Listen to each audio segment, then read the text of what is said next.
Negative thoughts are 4 to 7 times more powerful than positive thoughts. You are now, hopefully, doing this calculation in your head quickly and maybe saying to yourself, holy F. When I say things out loud, they become potentially 40 to 70, that's 10 times out loud, 4 to 7 negative over positive, 40 to 70 times more likely to happen. My name is Brian Pannuzzo. I'm an executive coach that helps successful professionals get wealthy outside of the office in their mind, their body, and their relationships. I'm an expert at this because I did it myself. I sat inside of corporate America for 20 years, likely in a seat just like you do today. If I can do it, so can you. If the hundreds of people who have come through our programs can do it, so can you. Welcome to the show. This is the Success Lift podcast. My name is Brian Pannuzzo, and I am very, very thankful that you're back with me again this week. I want to talk about dumb stuff. I wanted to say dumb you know what, but I'm trying to curse a little less. Dumb stuff really smart people do. Dumb stuff specifically really smart people tend to say. Now I'm going to break this up into two different parts. And I want to focus mostly on the second part, but it's worth acknowledging how powerful our words are. And unfortunately, if you're anything like me, which I think you are, I kind of say it in the intro, you're a lot like me. If I can do it, so can you. We tend to talk to ourselves negatively. We tend to think more negatively than positively. I talk a lot about the notion of a high performer tending to focus a lot on the things that are going wrong in their lives. I get it. It's human behavior, especially for people a lot like me. I am a East Coast, New York, New Jersey, high performing corporate professional, Wall Street, very negative environment, athlete, very much a bro, like only focus on the things that I'm not doing well type of culture. It is very normal for me to find a negative in a lot of different positive areas. It's a piece of feedback that my wife gives me often. Why can't you think gratitude first? Why can't you think positive first? Why do you have to find the thing that's wrong, the flaw? And it's something I'm actively working on.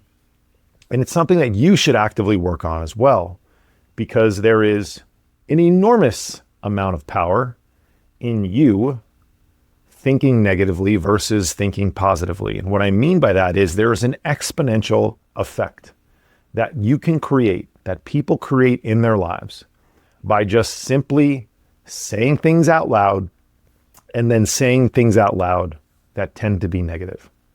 This is research, you can go look it up. I won't cite studies, but there has been research done that shows words spoken out loud are more than 10 times or about 10 times more powerful, more likely to happen. Okay. So if you are verbalizing things that you want to happen, you can amplify that.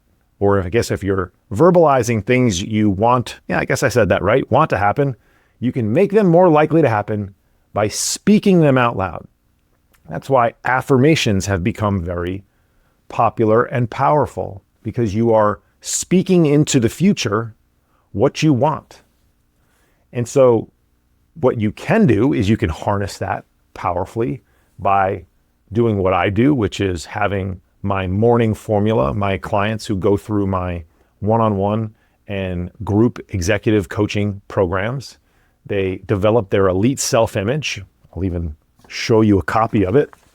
They have their own elite self-image, and then they articulate it down on a piece of paper as to what their goals are, what they want to accomplish. We even put some kind of vision board aspects to it and create some visuals, because the brain likes to work in different ways and not just read things. It likes to see things. I have some of those pictures on my whiteboard that are next to my desk. I keep them near my bedroom so that I see them. I flood my mind with them frequently.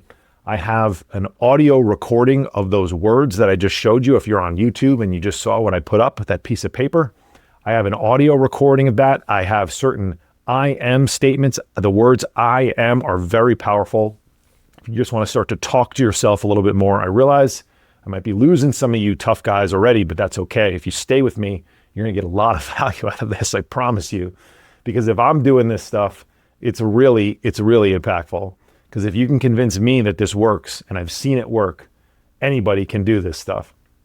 So what you want to do is you want to say things out loud, but you want to say things out loud that are positive, because negative thoughts are 4 to 7 times more powerful than positive thoughts. And so if you're starting to do some math here, say it out loud 10 times, negative 4 to 7 times more powerful. You are now hopefully doing this calculation in your head quickly and maybe saying to yourself, holy F. When I say things out loud, they become potentially 40 to 70, that's 10 times out loud, 4 to 7 negative over positive, 40 to 70 times more likely to happen. So if you take anything from this podcast, and this isn't even the main topic, because I want to talk about things that you say that are complete BS in your life. But if you are consistently verbalizing negative thoughts in your mind, aspects of your life that are negative, things you don't like, most of the time that are fully within your control to change, by the way, you are further reinforcing that they are going to happen. They become 40 to 70 more times likely. Got it? Math class over? Good. What I want to move on to is something that I hear a lot of really smart people say in different variations way too much. I hear a lot of people say things like, and I've talked about the first one before, which is, I'm all or nothing.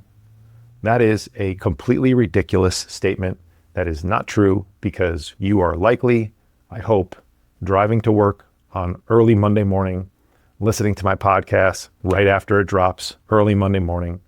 And most of us don't want to go to work on early Monday mornings.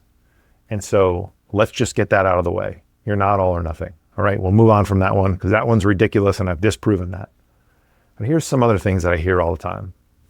That you're a perfectionist, okay? That you're your own worst critic. That you're your own harshest critic. And I just want to deliver a quick message. This is going to be a short podcast this week. I want to deliver a quick message, all right? Number one, your words matter. You should be talking to yourself more. Remember, I've mentioned on the podcast that you should talk to yourself more and listen to yourself less. But when we talk to ourselves, we want to talk to ourselves positively. Can you imagine a crazy ass roommate that you have to live with on a daily basis? This person cannot be evicted. They don't pay rent, by the way. They are constantly in your living room. They are always on the couch when you are. Whenever you're trying to watch your favorite show, they're there. And they're not watching the show. They're just yapping away. They are chirping at you. And they are never positive. Well, most of the time not positive.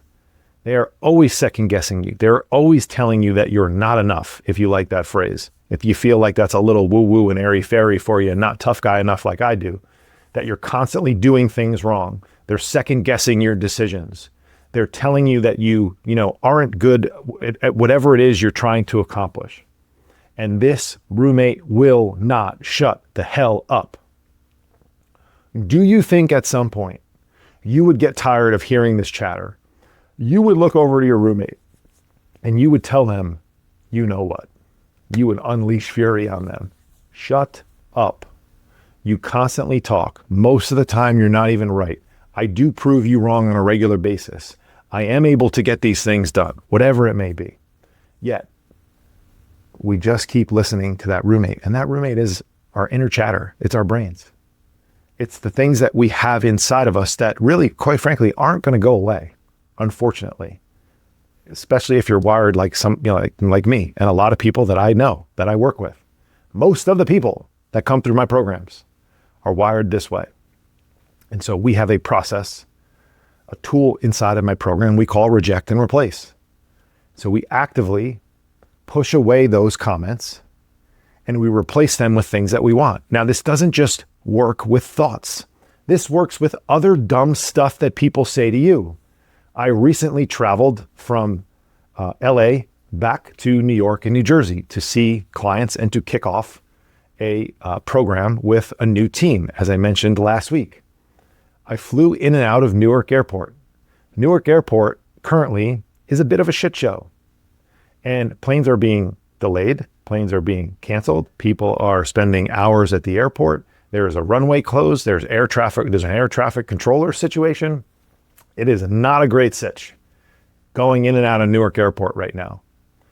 And so, of course, I had people who weren't like being a jerk about it, but because it's topical, because everybody watches the news, you shouldn't do that. Because people are talking about it, anytime they ask me, are you flying in and out of Newark? And I would say, yep. The next thing they would say is, oh man, you're going to be delayed. And I would either internally reject that comment, or if you just, again, if you're on YouTube, you just saw what I did. I just physically put my hand up to the camera and I would stop them in mid-sentence. And I would tell them to keep, with a smile on my face, these are all friends, with a smile on my face, to keep their negativity out of my face and to keep it out of my brain, because my flights are going to be on time. And I continued to tell myself the week leading up to the trip and while I was there that my flights were going to be easy, safe, and on time. And what do you know? My flight from LA to New York, with flights prior to mine being canceled from LA to Newark, and flights after mine being delayed, my flight, technically it got in 20 minutes late. All right. So let's, if you want, I need to be accurate here. It got in 20 minutes late. All right. My flight home was 1 hour early. We had a tailwind, or I guess less headwinds, because when you're going east to west, it's headwinds. We had less headwinds. I landed 1 hour early, took off on time, and it was almost as empty as a plane could be going across the country. I paid for the extra leg room in coach, didn't fly first class, didn't fly private, got goals I gotta achieve, because I show you guys and I talk about private planes all the time. I ain't flying private across country, but I was fortunate to have nobody in my row. And so my giraffe legs got to extend a bit, and I kind of almost had my own first class seat without the free booze and the meal.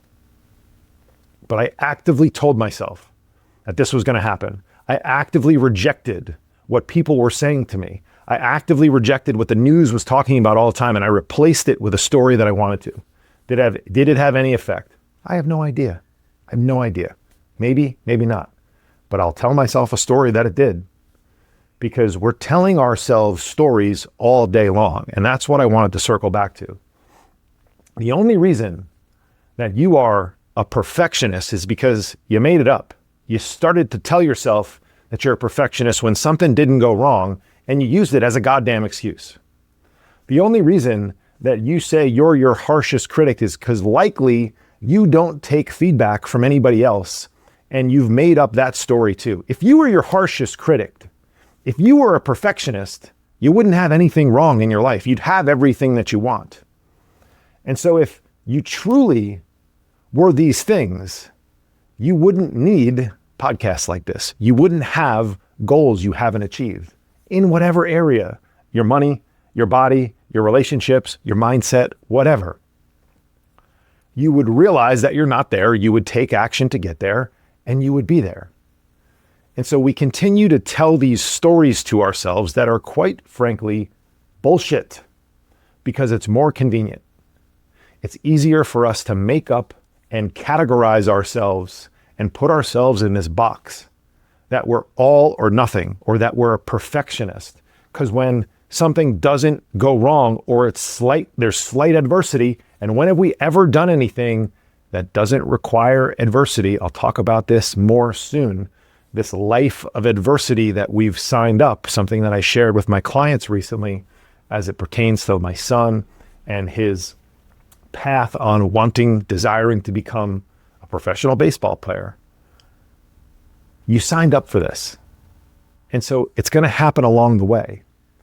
And when it happens, you can either deal with it Or you can say some dumb stuff like, I'm my own worst critic. And so therefore I don't need your feedback, because my feedback loop is way more important. I'm way harder on myself than you are. Are you really? Because if you are, why aren't you doing it? And so maybe just take some honest feedback from somebody who cares about you. Maybe get accountable to a process that actually holds you to a higher standard. Maybe begin to develop higher standards in your life. Maybe do the things you say you're going to do and have somebody there to talk to when you don't. Instead of just going to, I'm a perfectionist. It wasn't perfect this week, so we didn't do it. Or I'm all or nothing. And so, right now I'm nothing because I can't be all. Or, you can't be a bigger critic of me. I'm my worst critic. What does that even mean? You're your worst critic. So these are just silly things people say in order to avoid doing the goddamn work that needs to be done. And it's fascinating continuing to evaluate people the way I have, because quite frankly, it's part of my job. To be the best coach I can, I have to start to evaluate human behavior, understand it more. And I'm nowhere near being an expert at it, but I'm getting a whole lot better at it than when I was doing it 5 years ago, 3 years ago, 2 years ago, 1 year ago. I'm evolving as a coach. And what I realize is that it's just a lot easier to default to that stuff than it is for you to actually be honest with yourself. And we'll spend as much money out there as possible to find shortcuts and hacks instead of just spending money, our time, our effort, our intention on doing the things that actually get the results that we want. Because in my experience, the only way to do that is to do the damn work. And the work's hard, and the work's messy, and the work's frustrating, and the work takes longer than we want it to. And you have to get honest with yourself about the process that you're going through with whatever it is you're trying to achieve. Is this actually producing the result that I want? Would I, as I've said in some of my social media content recently, would I take this to my investment committee? Would I take this to the board? Would I take this to the group of people that I need permission from at the office to get it approved, to get it through? What would they say? What would they say about my results? What would they say about the pitch? And if you brought this pitch to these people and they looked at it objectively, would they give you the green light? Or would they laugh at you? And that is the unfortunate set of circumstances that so many people find themselves in, because there's no substitute for the work. And oftentimes it's easier for us to put labels on things, like these silly words that we say, and to try the next magic pill or whatever form it is, and spend our money elsewhere, and spend our time elsewhere, and spend our mental capacity elsewhere, instead of just getting honest with ourselves and realizing that we haven't spent enough time doing the things that matter, and trying the next thing instead of avoiding the thing that's causing us to not get what we want. It's a whole lot easier to add another workout than it is to remove 2 days of alcohol in your life. It's a whole lot easier to buy the next supplement than it is to avoid staying out of your pantry at 10 p.m. 4 nights a week, which is what is actually causing you to not lose the weight you want to. You get the point. It's a lot easier to take our significant others on a vacation, buy them something materialistic, than to have the hard conversation with them about what we actually want in our relationships. And so I hope that you take away from this short message to stop saying negative shit, especially out loud. And when you do say some of these things that you don't actually know are negative that you don't actually know are harming you, like you're a perfectionist, like you're your own worst critic, like you're harsh, you're so hard on yourself. You're not that hard on yourself because you don't have what you want. If you were that hard on yourself, you would do the thing that you need to do. And maybe there's an aspect of you not knowing what you should do. A lot of people that I start working with are really trying. They actually are trying. It's not like I need to convince them to get off the couch 7 days a week and stop eating like an a-hole all of those days. They're actively trying. They're working out. They're eating, they're avoiding foods. They're doing this, they're doing that, and they still don't have the result. So sometimes you're doing the wrong stuff.